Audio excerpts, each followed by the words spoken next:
Just a quick review of this NEXTACK rivet tool. We purchased it for work for doing rivets.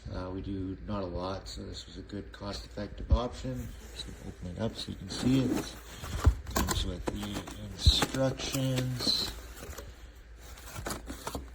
A nice case that holds all your rivets, various sizes,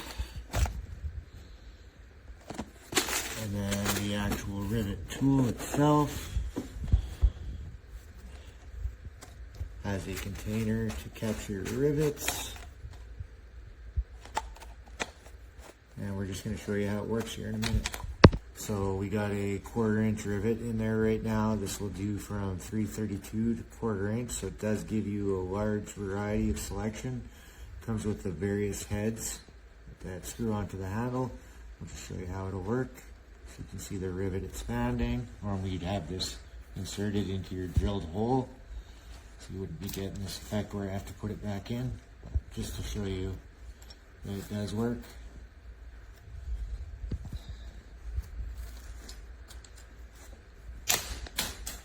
And there, broke the rivet off, and the rivet shank fell down into the holding container. So it seems to function how it's supposed to.